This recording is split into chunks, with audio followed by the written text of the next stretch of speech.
Hai sobat, gimana kabar kalian? Semoga disehatkan selalu dan banyak rezekinya, amin.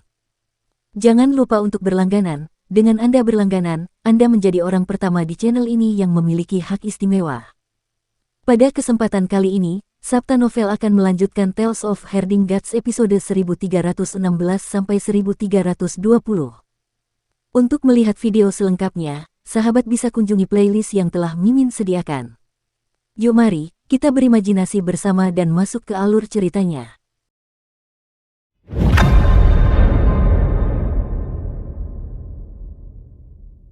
Menggunakan istana leluhur sebagai altar pengorbanan dan semua makhluk hidup di istana leluhur sebagai pengorbanan, keterampilan ini benar-benar mengejutkan. Siapakah yang menciptakannya? Kinmu mengerutkan kening dalam-dalam. Siapa yang memiliki kekuatan sihir dan kebijaksanaan seperti itu untuk mengubah istana leluhur menjadi seperti itu? Berdasarkan situasi istana leluhur saat ini, tidak cocok bagi siapapun untuk menetap di sini. Tempat ini harus disegel dan tidak seorang pun boleh datang ke sini. Jika ada manusia, pasti akan ada pertikaian. Jika ada beberapa pertempuran lagi dengan para dewa, bahkan Tai tidak akan mampu menghentikan makhluk prasejarah itu untuk turun.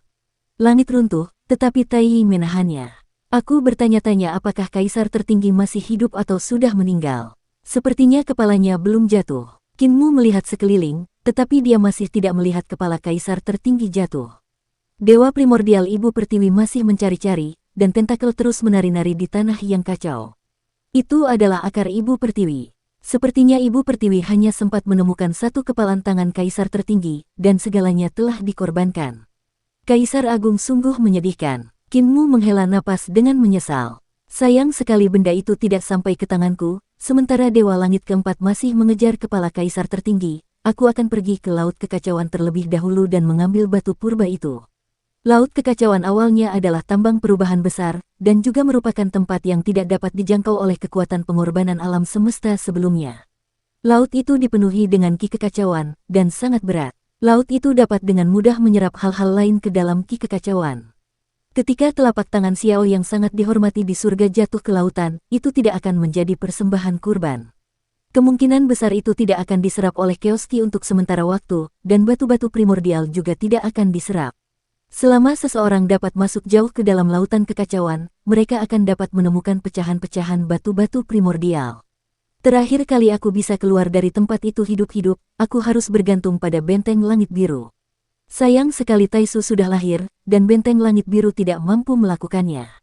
Namun, aku memiliki 2 kulit telur yang ditinggalkan saudara Tao Tai untukku. Kinmu penuh percaya diri.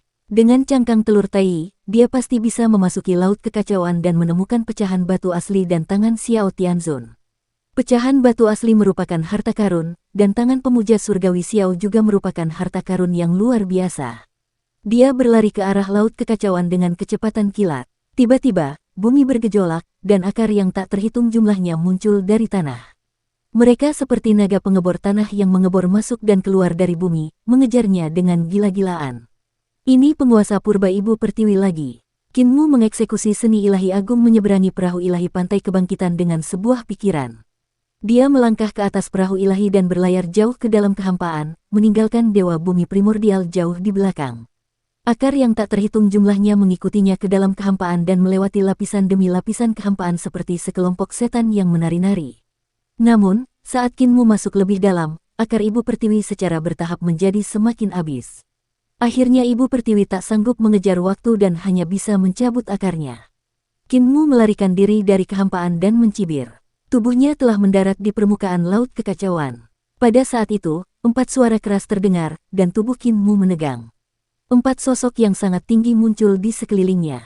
Dia mendongakkan kepalanya dengan susah payah dan melihat permaisuri surgawi Yan, kemudian Yang Mulia Fajar, Raja Dewa Leluhur, dan Kaisar Ilahi Langsuan. Keempat guru surgawi itu compang-camping. Tubuh mereka penuh luka, kulit mereka robek, dan pakaian mereka acak-acakan. Darah suci para guru surgawi terus mengalir keluar dari luka-luka mereka dan mendarat di lautan kekacauan. Keempat penguasa langit itu mungkin mengejar kaisar tertinggi dan terluka olehnya. Namun, dilihat dari luka-luka di tubuh mereka, selain luka yang ditinggalkan oleh kaisar tertinggi, ada juga luka yang disebabkan oleh kehancuran kehampaan.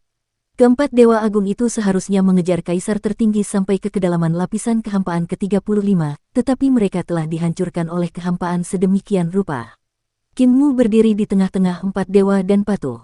Dia akhirnya merasakan perasaan dikelilingi oleh para dewa. Lava Earthbound adalah klon Earthbound dan dapat ditinggalkan kapan saja. Itu tidak memiliki banyak pengaruh pada tubuh utama Earthbound, tetapi Qin Mu tidak bisa sebebas dan semudah Earthbound. Dia menenangkan diri dan hendak berbicara ketika tiba-tiba pendeta surgawi Xiao menutupi lengannya yang patah dan berkata dengan ekspresi senang, "Aku kehilangan satu lengan, jadi aku khawatir akan sulit menemukan batu purba. Aku akan memberikan harta ini kepada kalian bertiga." Dia tiba-tiba mundur dan menghilang. Wajah Kaisar Dewa Langsuan pucat, dan auranya goyah. Dia batuk darah dan berkata, "Luka-luka rekan Dao Xiao hanya eksternal, tetapi milikku internal. Sebelum Anda tiba, saya disergap oleh Kaisar tertinggi. Luka-luka saya adalah yang paling parah. Saya juga memiliki harapan yang berlebihan untuk mendapatkan batu primordial awal yang absolut. Lupakan saja, lupakan saja. Saya akan menyerahkannya kepada Anda." Sosoknya lenyap begitu saja. Selir Yantian dan Raja Dewa Leluhur mengerutkan kening. Kedua musuh yang kuat ini sebenarnya telah mundur pada saat pertama. Mereka tidak mencari batu primordial awal yang absolut. Jelas, mereka memiliki motif lain. Tubuh Dewa Leluhur Raja tiba-tiba mengeluarkan suara ledakan saat ekspresinya berubah drastis. Dia berseru, "Harta karun surgawiku telah hancur. Tingkat kultivasiku telah hancur. Yang mulia, maafkan aku karena tidak dapat mengantarmu ke lautan kekacauan. Aku telah menemukan batu purba dan mempersembahkannya kepadamu. Aku harus kembali ke wilayahku sesegera mungkin untuk memulihkan diri." Ekspresi Selir Yantian juga berubah saat dia mundur. Dia mendesah, "Penyakit tersembunyiku kambuh. Aku hanya memiliki sedikit tingkat kultivasi yang tersisa. Aku harus kembali ke urat nadi mineral untuk memulihkan diri dari luka-lukaku." Dewa Leluhur Raja juga mundur dan mencibir. "Kalau begitu, aku akan membiarkan bajingan ini, yang muliamu, bersenang-senang. Yang muliamu, kau puas." Dalam sekejap mata, keempat Dewa Agung itu lenyap tanpa jejak, dan Qin Mu tetap menjadi satu-satunya yang tersisa di lautan kekacauan. Keringat dingin mengalir di belakang leher Qin Mu saat dia berdiri tak bergerak di lautan kekacauan.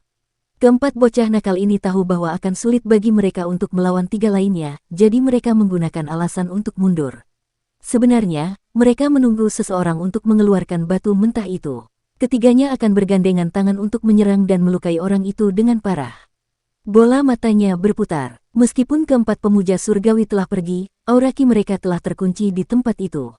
Qin Mu berada di tengah, dan dia terkunci oleh aura ki dari empat dewa. Bahkan jika dia bergerak sedikit, dia akan merasa bahwa dia akan mengganggu aura ki dari empat dewa dan menyebabkan mereka menyerang pada saat yang sama.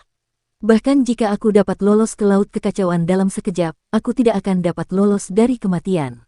Bola matanya berputar cepat, tetapi bagaimanapun dia memperhitungkan, selama dia bergerak, yang menantinya adalah jalan kematian. Lingkungan di sekitar laut kekacauan itu sangat sunyi. Pada saat itu, batu-batu di tepi pantai retak terbuka, dan akar pohon keluar dari tanah. Akar pohon itu perlahan-lahan menjalar dan menyebar. Tiba-tiba, sebuah mata tumbuh dari akar pohon yang tebal itu. Pohon itu membuka matanya dan melihat sekeliling dengan waspada. Keringat dingin mengucur di dahi Qin Mu. Dewa bumi primordial juga telah tiba. Kemunculan Dewa Purba Ibu Pertiwi pada saat ini hanya menambah hinaan atas luka. Semakin banyak akar yang tergali keluar dari tanah dan secara bertahap berkumpul bersama. Setelah beberapa saat, penguasa bumi purba perlahan bangkit dari tanah dan menatap Qin Mu, tetapi dia tidak segera bergerak. Dia tersenyum dan berkata, "Penyihir Agung, apakah kamu mengalami hari seperti ini? Lari, mengapa kamu tidak terus berlari?" Suara Qin Mu sedikit serak, "Ibu Bumi, tidak ada perseteruan hidup atau mati antara kau dan aku, jadi aku menyarankanmu untuk tidak mendekatiku," katanya dengan sungguh-sungguh.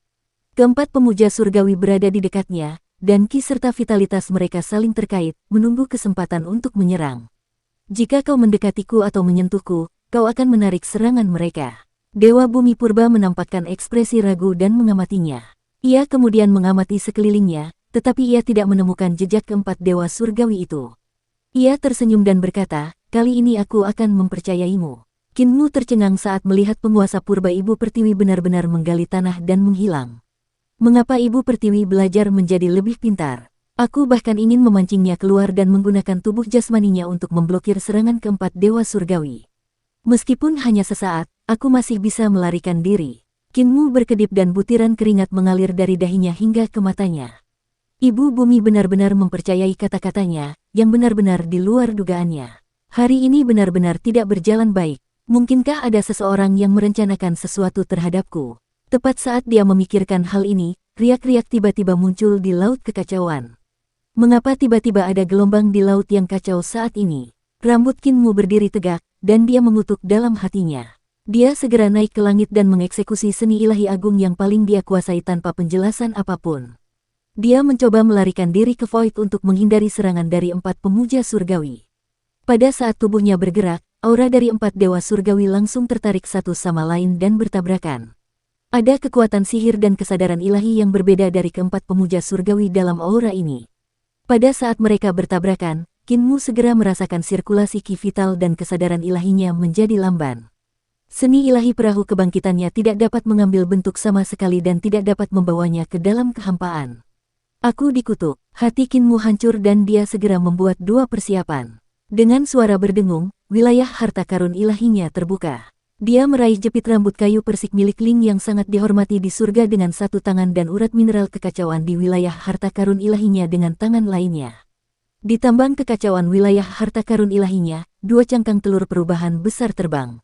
Ini adalah persiapan keduanya. Jika dia bahkan tidak bisa memblokir seni ilahi perubahan besar, dia siap untuk menyegel dirinya sendiri dalam cangkang telur perubahan besar. Adapun apakah telur perubahan besar itu dapat menghalangi serangan keempat dewa surgawi dan melindungi dirinya, dia tidak tahu. Di tambang awal tertinggi, telur awal tertinggi juga terbangun dari pemurnian batu primordial tertinggi. Langit bulat seperti telur, dan 2 kulit telur mengelilingi wilayah harta karun ilahi Qin Mu. Yang muliamu, apakah Anda butuh bantuan? Tanyanya segera. Qin Mu tidak menjawab. Pada saat ini, bahkan Supreme Beginning sama sekali tidak berguna. Kemampuan Supreme Beginning tidak cukup kuat untuk melawan Heavenly Venerate keempat. Tepat saat dia sedang bersiap, dia melihat sebuah tongkat jalan muncul dari lautan kekacauan dan membubarkan ki yang kacau. 4 mahasuci surgawi belum memperlihatkan diri, tetapi seni ilahiyah mereka telah tiba. Bahkan meskipun Yang Mulia Surgawi Xiao, Selir Surgawi Yan, Raja Dewa Leluhur, dan Kaisar Ilahi Langsuan semuanya menderita luka berat, seni bela diri mereka masih sangat kuat dan mengerikan. Keempat Dewa Agung itu mengerahkan seluruh kekuatan mereka dalam serangan ini, yang memaksa pihak lawan mundur. Kalau saja mereka muncul, dampaknya tidak akan sebesar ini.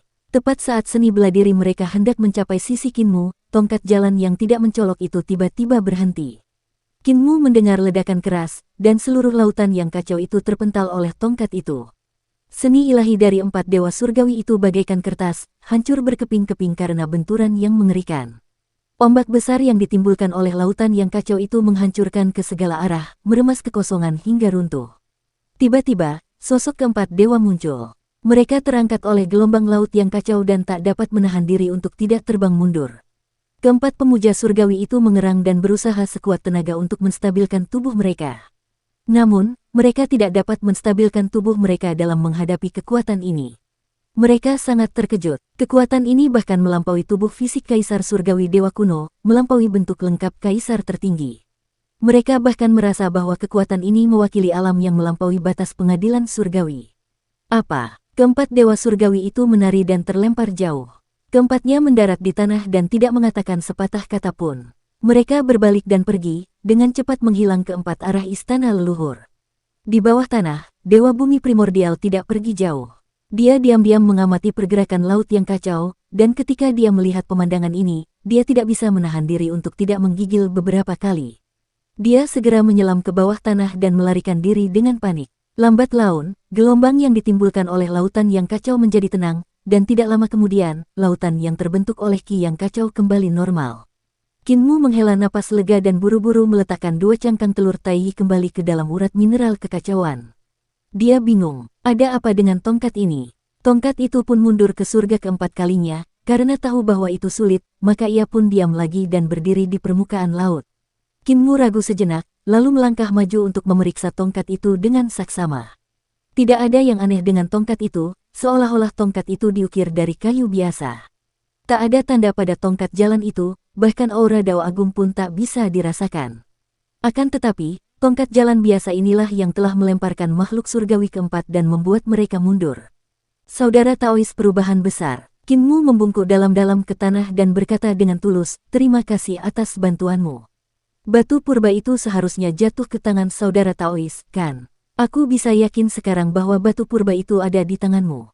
Ia menunggu sejenak, tetapi tetap tidak ada fluktuasi atau reaksi dari tongkat jalan itu. Qin Mu tersenyum. Karena saudara Dao tidak mau bicara, aku tidak akan mengganggumu lagi. Selamat tinggal. Setelah mengatakan itu, dia berbalik dan pergi. Setelah beberapa saat, laut kekacauan terbelah, memperlihatkan sebuah lorong. Su Senghua, Lan Yutian, dan yang lainnya berjalan keluar. Pak Tua Tai melambaikan tangannya, dan tongkat jalan itu terbang kembali. Lan Yutian bertanya dengan bingung, mengapa kakak laki-laki itu berbicara kepada tongkat jalan tadi. Pak Tua Tai menjelaskan dengan ekspresi aneh, dia menganggapku seperti tongkat jalan dan mengira aku telah berubah menjadi tongkat jalan hari ini. Mereka berdua bingung dan tidak tahu mengapa Qin Mu memiliki pikiran aneh seperti itu. Akan tetapi, mereka tidak tahu bahwa Tai memiliki Yi. Yi tidak kekal dan dapat berubah menjadi siapapun atau apapun. Oleh karena itu, ketika Qin Mu melihat tongkat itu menakuti keempat pemuja surgawi, ia mengira itu karena Tai telah berubah menjadi tongkat, itulah sebabnya ia berbicara kepada tongkat itu dengan cara seperti itu. Lelaki tua itu, perubahan besar, bersandar pada tongkat jalan, dia tersenyum dan berkata, kalian telah melihat bahaya istana leluhur dan memperoleh batu mentah. Kalian seharusnya pergi menemui Yang Muliamu di Gunung Suci 100.000. Ada banyak kayu seperti itu di tempat Yang Muliamu. Gunung Suci 100.000 dipenuhi dengan kayu suci seperti itu. Su Senghua dan Lan Yutian mengucapkan terima kasih yang sebesar-besarnya. Su Senghua bertanya, bolehkah saya bertanya kepada rekan Taois, bagaimana cara saya mencapai Gunung Suci 100.000? Gunung Suci 100.000 ada di sana. Kalian semua teruslah berjalan ke arah itu. Gunung Suci itu sangat unik, suci, dan luar biasa. Kalian akan mengenalinya saat melihatnya. Tai tua menunjuk dengan jarinya dengan santai. Semua orang melihat ke arah yang ditunjuknya, tetapi mereka tidak melihat apapun. Ketika mereka menoleh, Tai tua sudah menghilang. Orang yang luar biasa, puji Su Senghua. Mereka terus bergerak maju. Semakin mereka melihat geografi gunung dan sungai di istana leluhur biara Su Senghua, semakin mereka tercengang. Mereka tidak dapat menahan diri untuk berhenti dan mempelajari arah geografi. Geografi gunung dan sungai di sini tampaknya berisi jalur dan keterampilan dewa bumi primordial.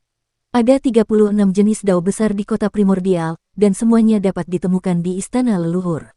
Lan Yutian tidak menyadari hal ini dan baru menyadarinya setelah dia mengatakannya. Keduanya mempelajarinya dan bertukar informasi, dan langkah kaki mereka melambat tanpa disadari. Di sisi lain, Qin Mu bergegas menuju 100.000 pegunungan hitam. Ketika dia melihat pegunungan hitam di depan matanya, ruang di depannya tiba-tiba bergetar, dan dia berhenti. Dengan mencibir, kesadaran ilahinya meledak. Ledakan. Kesadaran ilahinya meledakkan ruang, dan 100.000 gunung hitam di depannya lenyap tanpa jejak.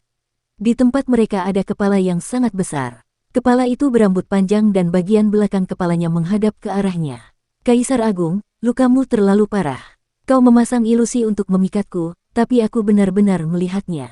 Qin Mu tersenyum dan berkata dengan acuh tak acuh, kau terluka parah, tapi kau masih berani mencariku.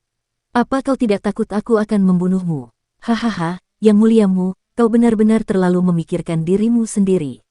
Kepala Kaisar Agung yang sangat besar itu menoleh. Wajahnya penuh luka, dan sebuah lubang besar muncul di dahinya. Dia tersenyum dan berkata, luka kecilku ini tidak ada apa-apanya. Selama aku memiliki batu purba, tidak akan butuh waktu lama bagiku untuk pulih. Yang Muliamu, keluarkan seperempat batu purba yang tersisa dan aku akan mengampuni nyawamu. Aku sudah memberikan batu purba itu kepada Yang Mulia Xiao. Qin Mu berkata sambil tersenyum, lagi pula, jika kau mengampuni nyawaku, aku khawatir saat ini kau tidak akan mampu melakukannya. Kaisar tertinggi, aku mengejar Hao, seorang pendeta surgawi, sejauh 600.000 mil dan dia diselamatkan oleh Taisu. Itulah keberuntungannya. Hari ini, dia perlahan menarik keluar pedang patah itu dan berkata dengan acuh tak acuh, aku khawatir kamu tidak akan memiliki kehidupan yang baik. Kepala kaisar tertinggi seperti gunung, membuat Qin Mu merasa seperti ada ratusan ribu gunung hitam. Tentu saja, itu karena kesadaran ilahi kaisar tertinggi mengganggu pikiran dan kesadarannya, menciptakan ilusi baginya. Kaisar tertinggi tidak terkenal karena ilusi kesadaran ilahinya. Pencapaiannya dalam ilusi itu jauh lebih rendah daripada guru surgawi Gong. Kesadaran ilahinya beriak, menyebabkan kekosongan berguncang. Ini juga alasan mengapa Kinmu dapat melihat melalui dirinya. Yang muliamu, kamu menjadi semakin sombong. Rambut panjang Kaisar Agung disanggul.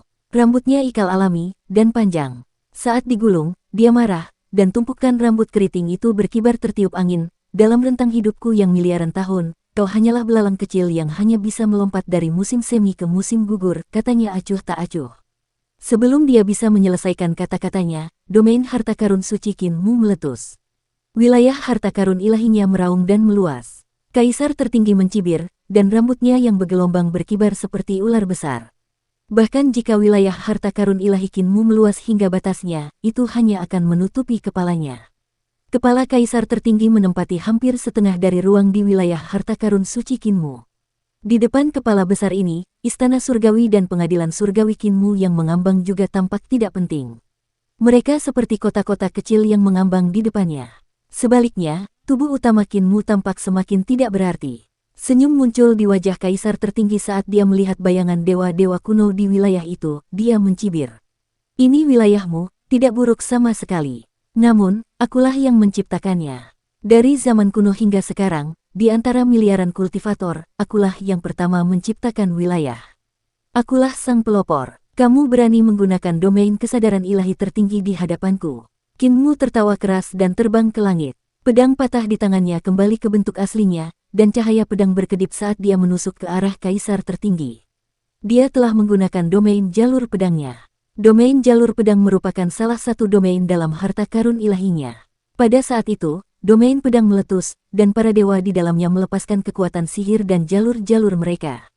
Dao Surgawi Suandu, Dao Besar Yudu, dan Dao Besar Yuandu, dengan tambahan dewa kuno empat langit ekstrim, Yin Surgawi, reruntuhan yang kembali, dan dewa-dewa kuno lainnya di surga, kekuatan pedangnya mencapai puncaknya. Kaisar tertinggi tidak berekspresi saat dia melihat cahaya pedang yang terbang di atasnya. Dia memang tidak berani menggunakan domain kesadaran ilahi tertingginya. Jika dia melakukannya, dia akan mati. Dukung terus channel YouTube Sabta Novel. Kinmu telah mengolah seni ilahi Ling Tianzun yang tidak mudah. Jika dia menggunakan domain kesadaran ilahi tertingginya, domainnya akan langsung berubah menjadi senjata tajam yang dapat menyerangnya dan menjebaknya sampai mati. Akan tetapi, apa yang diketahuinya bukan hanya domain kesadaran ilahi tertingginya. Tubuhnya yang lain, Permaisuri Kitian, sebagai salah satu dari 10 orang suci surgawi, tidak mengembangkan kesadaran ilahi. Sejak Yun, Ling, dan Yue yang sangat dihormati di surga membunuhnya di kehampaan yang luas, dia menyadari bahwa ada cacat besar dalam kesadaran ilahinya. Oleh karena itu, setelah dia berubah menjadi Permaisuri Kitian, jalan yang dia tempuh bukanlah jalan lama kesadaran ilahi yang menjadi Dao. Sebenarnya, jalan yang ditempuhnya sama dengan para pemuja langit lainnya. Ia menggunakan identitas Permaisuri Ki untuk mengumpulkan semua seni, jalan, dan keterampilan ilahi di dunia untuk mengolah ki vital sebagai fokus utamanya, mempelajari Dao keadaan bawaan untuk menjadi dirinya sendiri. Di jalan ini, dia sudah menjadi salah satu dari 10 orang dengan prestasi tertinggi di dunia. Rambutnya yang panjang berkibar tertiup angin seperti naga besar saat mereka bertemu dengan domain pedang Kinmu. Domain pedang itu langsung meletus, dan suara benturan baja yang tak terhitung jumlahnya terdengar. Rambut panjangnya terpotong oleh domain pedang Kinmu dan jatuh dari kepalanya. Rambut panjang yang rontok itu pun meliuk-liuk, lalu tiba-tiba berubah wujud menjadi naga hitam ganas yang menerkam Kinmu dengan taring terbuka dan cakar teracung. Bahkan lebih banyak lagi rambut panjang Kaisar Agung yang berterbangan seperti naga panjang yang menari di udara. Rambut itu sangat tajam, menghalangi domain pedang Kinmu secara langsung dan bahkan mengubah pertahanan menjadi serangan. Helaian rambut panjang itu seperti pedang paling tajam di dunia, naga paling ganas, dan tombak paling tajam. Mereka menyerang Kinmu dan menembus domain pedangnya. Kinmu memegang pedang di satu tangan dan menekan tangan lainnya di tengah alisnya. Mata vertikal di tengah alisnya terbuka, dan naga hitam yang telah berubah kembali menjadi rambut hitam langsung jatuh dari langit. Bukankah seni ilahiyah itu mudah? Kaisar Agung mengerutkan kening. Seni ilahi yang dilakukan Kinmu bukanlah seni ilahi yang mudah, dan itu langsung mengembalikan rambutnya kembali ke bentuk aslinya. Mungkinkah aku tidak bisa menggunakan seni ketuhanan kesadaran ilahi di hadapan bocah nakal ini? Cahaya pedang Kinmu telah tiba di depannya, dan memotong rambutnya yang panjang. Cahaya itu akan menembus lubang di tengah alisnya. Aku tidak akan menyia-nyiakan kata-kata lagi denganmu. Kaisar Agung tiba-tiba membuka mulutnya dan meraung. Gelombang suara yang mengerikan itu menghancurkan ruang, dan domain pedang Kinmu langsung hancur. Bukan hanya domain pedang yang hancur. Ada juga Suandu, Yudu, dan Yuandu. Para dewa di wilayah harta karun suci Kinmu runtuh satu demi satu. Langit berbintang hancur, bumi menguap, dan tanah, air, angin, dan api menyembur keluar. Itu seperti tanda akhir dunia. Kinmu menghadapi kekuatannya yang dahsyat, tetapi dia tersenyum. Cahaya pedang di tangannya tiba-tiba menghilang, dan tubuhnya mengembang dengan cepat. Tubuh jasmaninya terjerat seperti raksasa yang membelah langit dan bumi. Roh dan tubuhnya adalah satu, dan dewa dan tubuhnya adalah satu. Dia menghadapi auman kepala kaisar tertinggi secara langsung. Di permukaan tubuhnya, urat dan dagingnya tersusun menjadi berbagai pola rahasia. Sebuah lonceng besar tergantung di atas kepalanya. Suara lonceng itu bergetar, dan kekuatan penciptaannya luar biasa. Hal itu memungkinkan domain harta karun ilahi yang hancur untuk segera pulih dan lengkap, dan para dewa yang hancur dibangkitkan satu demi satu. Surga ke-15 kemampuan ilahi, kekuatan penciptaan telah dibuka. Seluruh wilayah harta karun ilahinya tiba-tiba menyusut dalam sekejap dan memasuki tubuhnya. Dewa-dewa dari semua ukuran hidup di semua lubang tubuhnya. Surga ke-18 seni ilahiyah, kematian dewa cahaya merah. Era cahaya merah terbagi menjadi era kaisar merah dan era kaisar terang. Satu roh primordial menciptakan roh primordial terkuat sementara yang lain menciptakan tubuh jasmani terkuat. Pada saat itu, teknik kaisar terang dan kaisar merah ditampilkan sepenuhnya di tubuhnya. Tubuh fisik Kinmu sangat besar, dan ketika dia berdiri di depan kepala kaisar tertinggi, tubuhnya tidak lebih kecil sedikit pun dari kepala kaisar tertinggi. Suara logam yang beradu dapat terdengar, dan lengan yang sangat tebal muncul dari bawah ketiak Kinmu. Kepalanya berubah menjadi 3 kepala dan 6 lengan. Bam, bam, bam. Dalam sekejap, tinju yang tak terhitung jumlahnya mendarat di wajah kaisar tertinggi, membuat kepalanya yang sangat besar melayang ke belakang. Kepala kaisar tertinggi bergemuruh, dan dia dipukuli hingga tak sadarkan diri. Tiba-tiba, kaki Kinmu berhenti, dan sebuah perahu dewa muncul di bawah kakinya. Perahu itu melintasi langit dan mengejarnya. Penyeberangan perahu dewa kebangkitan. Di haluan kapal, lapisan istana surgawi saling bersilangan di belakang Kinmu. Istana surgawi itu ditata dan digabungkan, dan dalam sekejap, semuanya berubah menjadi istana surgawi yang berkilauan dengan emas dan batu giok. Ki dan darah Kinmu langsung mencapai batasnya. Cahaya darah menyinari separuh langit, membuatnya berwarna merah tua. Bayangan para dewa kuno yang tak terhitung jumlahnya muncul di langit, bertarung dan membunuh. Itu seperti pertempuran sengit antara para pahlawan era Longhan, mengulang kembali adegan tragis perebutan supremasi di dunia. Kaisar tertinggi menatap langit berwarna merah darah dan melihat bahwa istana surgawi Kinmu telah terbagi menjadi 3. Situasi 3 istana surgawi di era Longhan benar-benar terulang kembali. Ini adalah seni penciptaan yang luar biasa. Seni ini benar-benar disempurnakan hingga tingkat tertentu olehnya. Hati Kaisar Agung bergetar. Jurus Kinmu adalah seni ilahi tingkat 17 yang telah memasuki jalan, namun Longhan malah melawannya. Longhan bertarung satu sama lain, dan niat membunuh dari seni ilahi yang hebat ini memenuhi langit. Tampaknya telah mengumpulkan semua keganasan perjuangan untuk supremasi Longhan menjadi satu gerakan. Longhan, Xiaohan, Long Xiao, 3 pengadilan surgawi yang hebat berjuang untuk legitimasi kaisar surgawi, dan ada banyak sekali rencana dan trik, semuanya menyatu dalam satu gerakan. Era itu luar biasa sekaligus tragis. Ada 9 orang tua surgawi yang mengajarkan jalan menuju dunia, kaisar surgawi yang absolut mengendalikan kekuatan dan mempermainkan semua makhluk hidup, bangsawan bumi bereinkarnasi menjadi Ah Chou, menyeret Yudu untuk melawan istana surgawi, Yun, Ling, dan Yue Taixu memenggal kepala kaisar tertinggi. Ada orang tua surgawi yang berkomplot melawan eksekusi kaisar surgawi, orang tua surgawi Haotian yang berkomplot melawan putra mahkota Xie Wuqi, permaisuri kaisar yang meninggal di reruntuhan yang kembali, yang mulia surgawi Ling mengusir kapal hantu tentara Yulin, dan naga dan Han menelan Xiao Han dan Long Xiao. Kaisar tertinggi adalah orang yang secara pribadi telah mengalami masa itu. Perasaan yang ditimbulkan oleh gerakan Kinmu membuatnya merasa seolah-olah dia telah kembali ke era perang besar itu, sebuah era di mana bahkan para raksasa yang telah mendominasi tanah purba dapat jatuh kapan saja. Ledakan, naga Kinmu dan Han bertarung memperebutkan seni dewa agung ini dan menghantam kepala kaisar tertinggi dengan keras. Kepala itu jatuh ke dalam kehampaan dan lenyap dari langit istana leluhur. Perahu dewa kebangkitan di bawah kaki Kinmu menghilang dan tubuhnya berdiri tegak di langit. Ketiga kepalanya melihat ke segala arah dan mata vertikal di tengah alisnya terbuka. Ketiga matanya terfokus pada gerakan di kehampaan.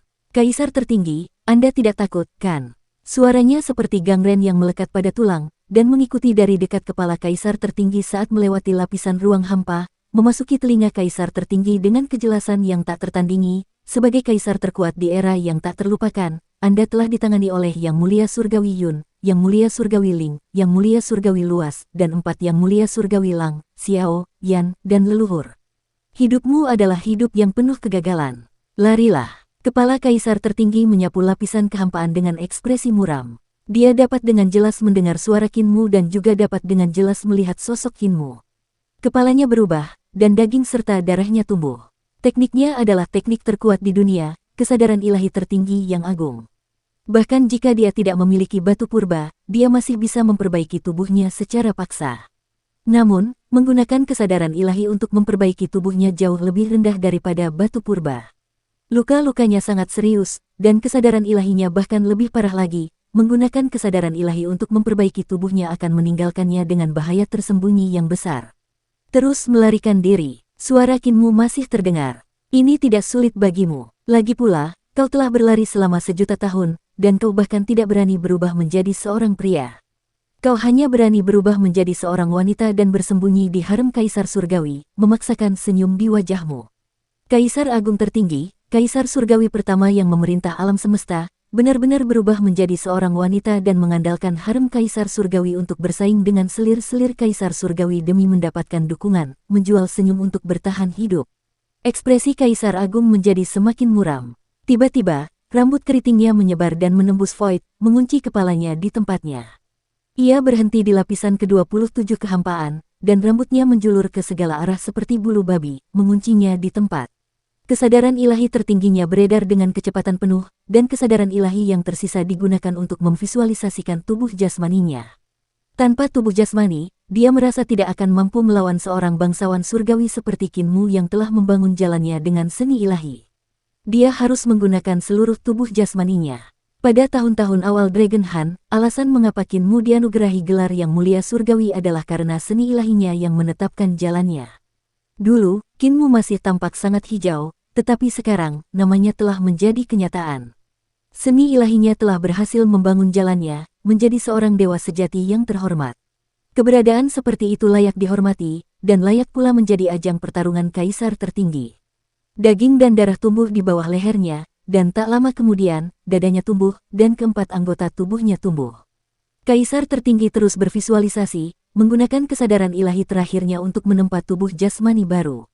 Kamu menjadi permaisuri langit Ki, jadi kamu mungkin telah mencapai beberapa prestasi, tetapi kamu melakukan semua itu dengan mengandalkan wajahmu, bentuk tubuhmu, dan senyummu, kan?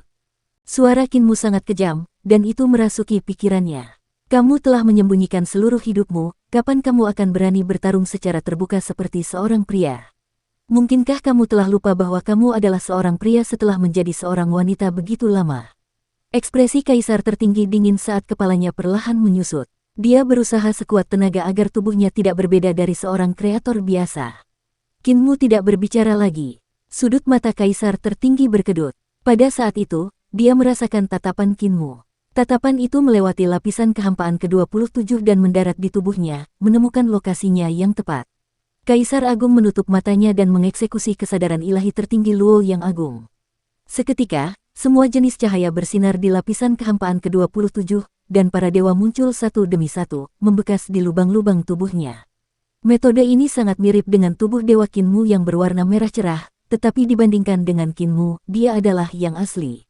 Kinmu telah mempelajari kesadaran ilahi tertinggi milik Luo Agung, jadi dia bisa menggabungkannya dengan jalur penciptaan untuk memurnikan tubuh ilahi berwarna merah cerah. Akan tetapi, tidak peduli seberapa kuat seni penciptaan ilahi Kinmu, mustahil baginya untuk kembali ke zaman kuno dan melihat para dewa kuno yang telah mati. Meskipun ada banyak dewa kuno di dalam tubuh Kinmu, hanya rune Dao Agung dari 365 dewa kuno yang lengkap. Dia belum pernah melihat dewa kuno lainnya sebelumnya. Itu karena para dewa kuno itu telah mati dan dimusnahkan di hadapan Naga Han. Dalam pertempuran di era kuno, ada banyak sekali pencipta yang meninggal, tetapi dewa-dewa kuno yang meninggal jumlahnya lebih dari setengah dari semua dewa kuno. Pada saat itu, totalnya ada lebih dari 1.900 dewa kuno. Saya dipuja sebagai kaisar tertinggi, dan saya tidak hanya mengandalkan pengorbanan sang pencipta untuk mendapatkannya. Saya dipuja sebagai tubuh jasmani terkuat, dan saya juga tidak bergantung pada pengorbanan Sang Pencipta untuk mendapatkannya. Sebaliknya, saya mengandalkan kecerdasan dan fondasi saya untuk mendapatkannya. Dia tiba-tiba meraung dan rambut panjangnya ditarik ke belakang dari kekosongan. Dia berdiri di lapisan ke-27 kehampaan. Rambutnya yang panjang dan ikal disisir lurus dan jatuh di bahunya. Otot-ototnya kuat dan penuh dengan kekuatan yang tak terbatas. Dia memperlihatkan dadanya. Ini adalah tubuh fisik paling sempurna dari Sang Pencipta. Otot-ototnya sempurna dalam aljabar dan memancarkan keindahan yang mengejutkan. Itu adalah kebanggaannya. Dia adalah pria paling tampan di ras pencipta prasejarah. Dia juga orang yang paling cerdas dan berkuasa. Perubahan hidup Boyang, kecantikan Gonggong, dan kepahlawanan Su Jun tidak ada apa-apanya di hadapannya. Dia menggunakan kejantanannya, kekuatannya, kecerdasannya, dan pesonanya untuk menaklukkan Sang Pencipta era prasejarah. Dia membuat 3 raja tunduk, para dewa kuno menyembahnya, dan dia menjadi kaisar tertinggi. Sejak akhir era prasejarah, ketika ia dikalahkan oleh Kaisar Langit yang absolut, ia jarang menggunakan kecerdasan dan kekuatannya untuk bertarung dengan kekuatan penuh. Ia biasa menyebarkan kekuatannya, dan itu berubah menjadi Hong yang agung dan hujan yang cerah. Ia telah berubah menjadi King Tianfei, dan ia telah menggunakan berbagai rencana untuk merebut kekuasaan. Dan sekarang, dia akan menciptakan kembali kejantanan Sang Pencipta, keindahan kejantanan, untuk mengalahkan Kinmu, untuk mengalahkan bocah nakal ini.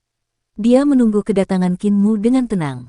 Wus, perahu Dewa Paramita melintasi kehampaan dan muncul di depannya. Pakaian Kinmu berkibar saat dia berdiri di haluan perahu dewa.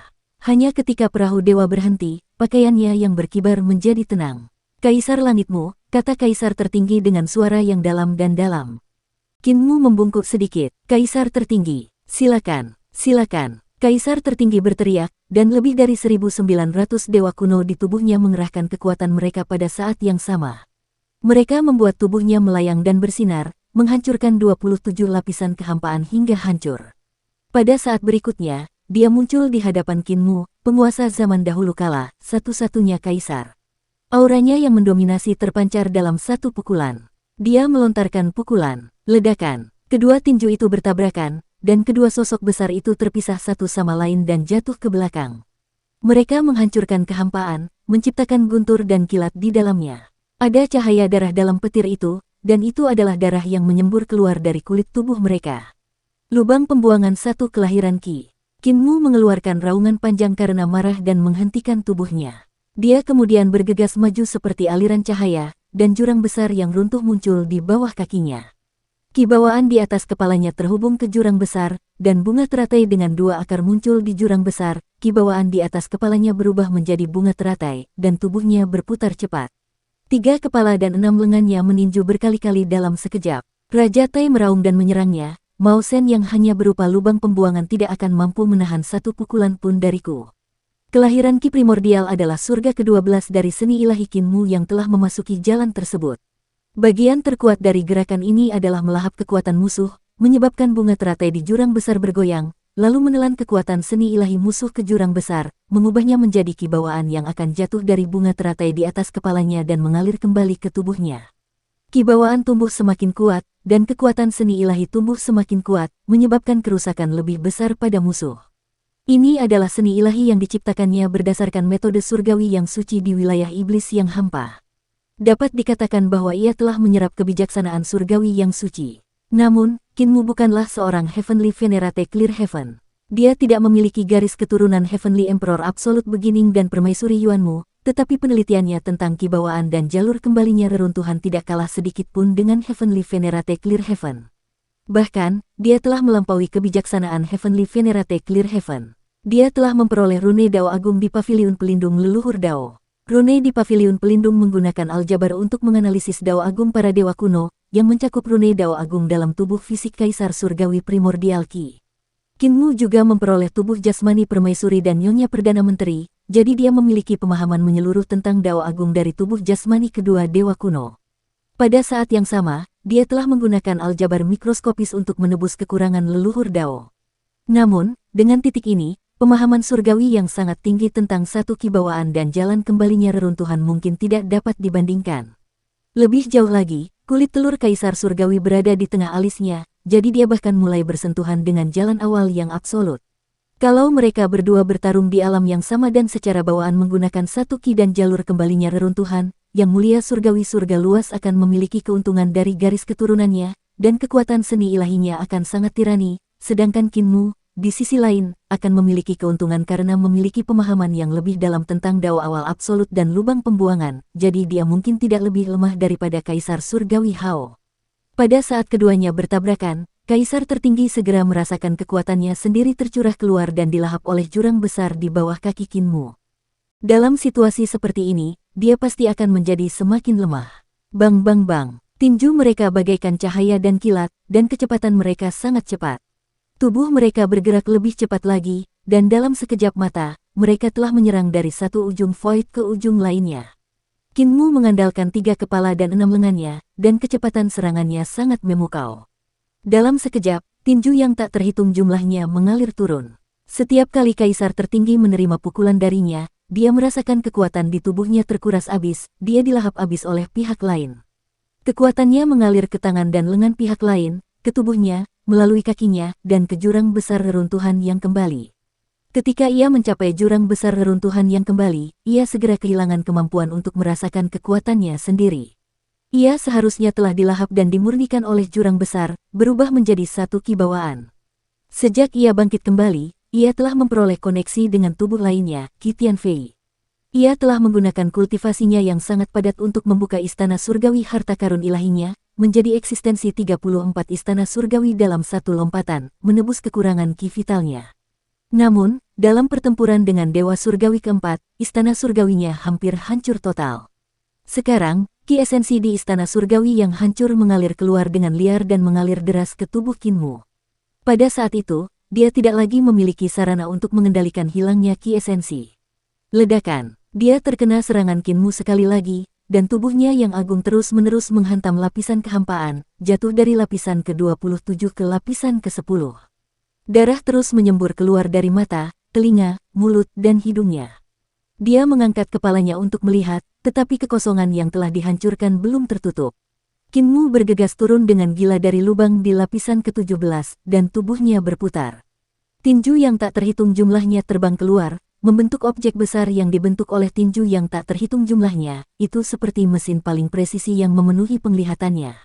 Pada saat itu, Kinmu menggunakan seni bela diri ilahinya.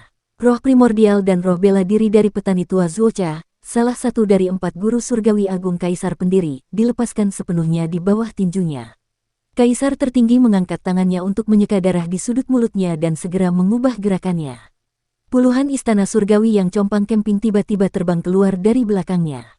Semua istana surgawinya telah dihancurkan hingga menjadi bubur oleh pemuja surgawi keempat, dan esensi vital tubuhnya terus-menerus hilang.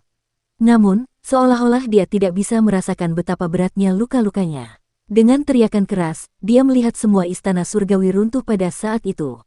Auranya langsung melemah dengan cepat. Kinmu melihat keuntungan dan hendak mengeksekusi Guiksu Yiki untuk merebut kultivasi dan kekuatan sihirnya ketika sebuah istana surgawi baru bangkit dari istana surgawi yang runtuh. Jantung Kinmu berdebar kencang, dan dia langsung merasakan bahaya.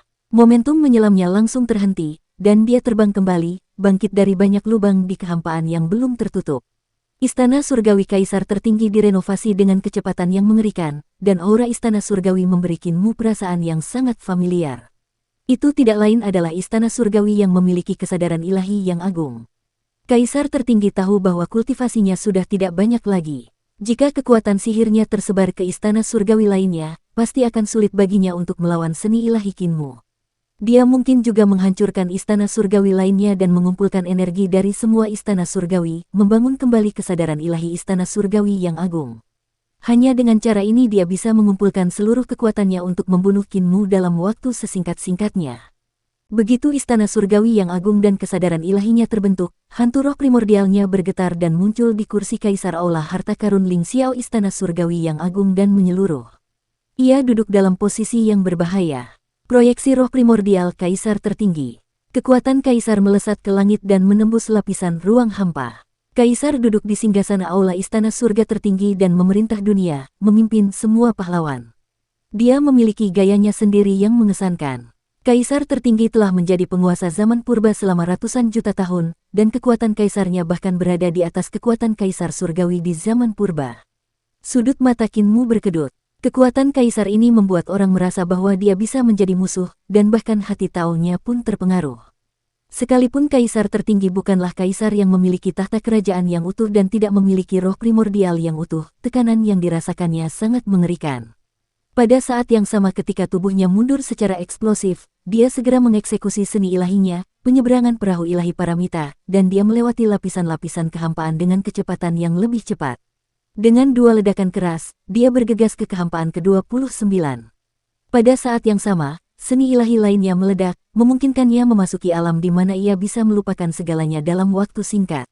Tubuhnya ilusi dan nyata, membuatnya mustahil bagi siapapun untuk menyerangnya, membuatnya mustahil bagi aura kaisar tertinggi untuk menguncinya. Yang muliamu dari surga. Kaisar tertinggi mengangkat kepalanya dan menatap Qin Mu yang telah tiba di kehampaan ke-29. Pandangannya melewati lapisan kehampaan yang tertutup, tempat Qin Mu berdiri di haluan perahu dewa. Jubahnya terbentang seperti sayap, menutupi perahu dewa. Jubah dan jubah di tubuhnya bukan barang biasa, tetapi pakaian Kaisar Yun Luo, Wei Suifeng. Itu juga jubah kaisar, dan ketika dibentangkan, jubah itu sangat indah. Melihat ke atas dari bawah, bintang-bintang berputar-putar, dan bintang-bintang itu seperti awan. Seni ilahi tubuh ilahi Crimson Bright milik Qin Mu telah membuat tubuh jasmaninya menjadi sangat kuat. Dia juga memiliki tinggi 30.000 yard dan sangat menakjubkan. Seni ilahi perahu ilahi paramita tampak cukup kecil di bawah kakinya, tetapi hampir tidak dapat menampung tubuhnya. Namun, kaisar tertinggi berada sangat jauh darinya, jadi ketika dia mendongak, dia hanya bisa melihat Qin Mu berdiri di atas perahu dewa. Jubah dan jubahnya seperti nebula, dan ukurannya tidak jauh lebih besar dari biasanya. Keduanya dipisahkan oleh 11 lapisan kehampaan, dan mereka tampak berdiri diam. Jika kita membaginya berdasarkan ranah istana surgawi harta karun ilahi, ranahmu saat ini seharusnya telah mencapai puncak Ling Xiao. Menakjubkan, sangat menakjubkan. Sebelum kaisar tertinggi menyelesaikan kata-katanya, sosoknya telah tiba di kehampaan ke-29. Keduanya naik turun, dan mereka sangat berjauhan. Di mata masing-masing, sosok yang lain telah menjadi sangat besar. Kamu tidak berjalan melalui sistem istana surgawi harta karun ilahi, tetapi mengandalkan kecerdasanmu untuk mencapai langkah ini. Ini adalah bagian yang paling mengagumkan. Oleh karena itu, tubuh kaisar tertinggi bergerak lagi, dan dia datang di depan Qin Mu pada saat berikutnya. Kamu bisa bangga bahkan jika kamu mati di bawah seni ilahi kesadaran ilahi surga yang agung. Rambut Qin Mu berdiri tegak, dan tubuhnya bergerak. Perahu dewa di bawah kakinya melesat ke kehampaan yang lebih tinggi, dan pada saat yang sama, semua jenis seni dewa meletus. Dao agung bangkit dari istana leluhur. Keberuntungan pun terbentang. Jalan kesadaran ilahi bergerak lebih dulu. Segala macam seni ilahi yang hebat dicurahkan seolah-olah mereka tidak peduli dengan hidup mereka saat mereka menyambut kedatangan surga kesadaran ilahi yang agung. Di surga yang agung, bunga jalur kesadaran ilahi kaisar tertinggi telah mekar, dan buah dao masih hijau. Pada saat ini, Qin Mu melihat pohon di surga yang maha luas itu dengan jelas. Itu adalah pohon dunia. Itu juga merupakan wilayah kekuasaannya saat ini di istana leluhur. Pohon hitam besar itu hanyalah pohon hitam besar yang utuh yang belum ditebang dan dibakar.